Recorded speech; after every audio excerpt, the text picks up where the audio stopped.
নমস্কার বন্ধুরা, কাকলি রান্নাঘরে আপনাদের সবাইকে জানাই স্বাগত। বন্ধুরা, আজকে আমি আবারও একটা নতুন ধরনের রেসিপি নিয়ে চলে আসলাম আপনাদের সাথে শেয়ার করতে। আজকে আমি তৈরি করব রাতে বেঁচে যাওয়া ভাত দিয়ে আমরা কিভাবে ঝটপট দারুণ স্বাদের একটা রেসিপি তৈরি করে নিতে পারি, যেটা বড় থেকে ছোট সকলেই পছন্দ করবে। তাহলে চলুন বন্ধুরা, ঝটপট রেসিপিটা দেখে নিই। আর তার জন্য কি কি উপকরণ লাগবে সবার প্রথমে সেটা দেখে নিই।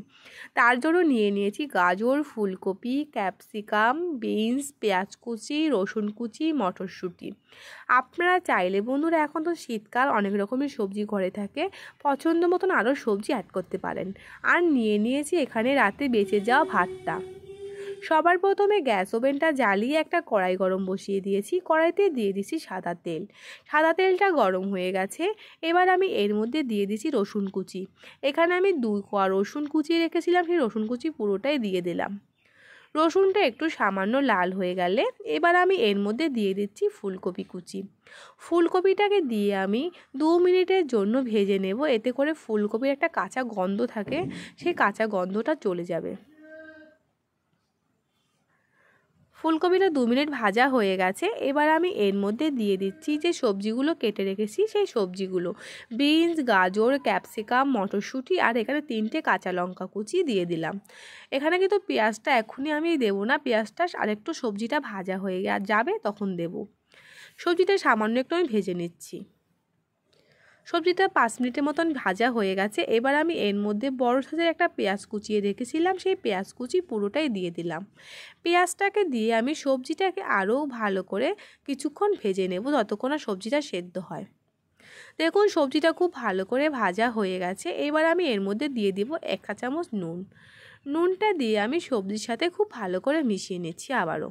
এটাকে আমি আরও 2 মিনিট ভেজে নিলাম। এবার আমি চেক করে নিচ্ছি সবজিগুলো সেদ্ধ হয়েছে কিনা। সবজিগুলো খুব সুন্দর করে সেদ্ধ হয়ে গেছে। এবার আমি সবজির চারদিকটা ফাঁকা করে নিচ্ছি কড়াইয়ের মাঝখানটায়।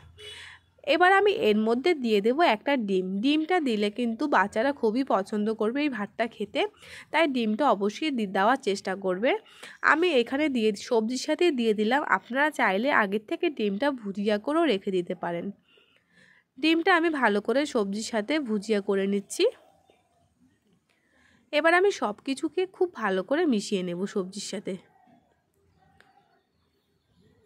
বন্ধুরা, এরকম ভাত বেঁচে গেলে আমরা কিন্তু অনেক সময় খেতে চাই না, পছন্দ করে না অনেকে বাসি ভাত খেতে, তাই ভাতটাকে নষ্ট না করে এরকমভাবে তৈরি করে নিলে খেতে কিন্তু অসাধারণ লাগে। আর বাচ্চারা কিন্তু খুবই পছন্দ করবে এই রেসিপিটা। আমি এর মধ্যে দিয়ে দিলাম 2 চা চামচ টমেটো সস।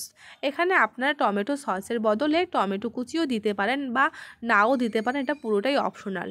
এবার আমি এর মধ্যে দিয়ে দিচ্ছি যে বেঁচে যাওয়া ভাতটা ছিল, সেই ভাতটা দিয়ে আমি খুব ভালো করে মিশিয়ে নিচ্ছি সবজিগুলোর সাথে।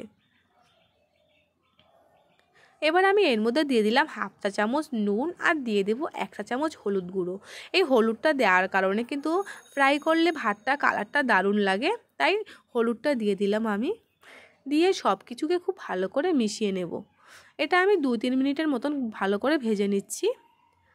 বন্ধুরা, আমি আরও একটু সামান্য হলুদ দিয়েছিলাম, কালারটা কম এসেছিলো, তাই আপনাদের দেখাতে সেটা ভুলে গেছি।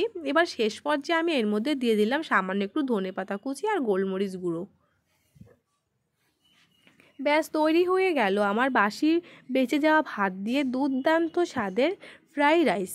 এটা কিন্তু খেতে দারুণ লাগে, তাই আপনারা অবশ্যই একবার হলো বাড়িতে ট্রাই করবেন। আর সেটা কেমন লাগলো আমাকে কমেন্টে জানাবেন। ভালো লাগলে লাইক শেয়ারের অনুরোধ রইল। আর এরকম আরও নতুন আর সহজ ধরনের রেসিপি পেতে আমার চ্যানেলটাকে সাবস্ক্রাইব করে আমার পাশে থাকবেন। তাহলে আজকে এখানেই বিদায় নিচ্ছি। ধন্যবাদ।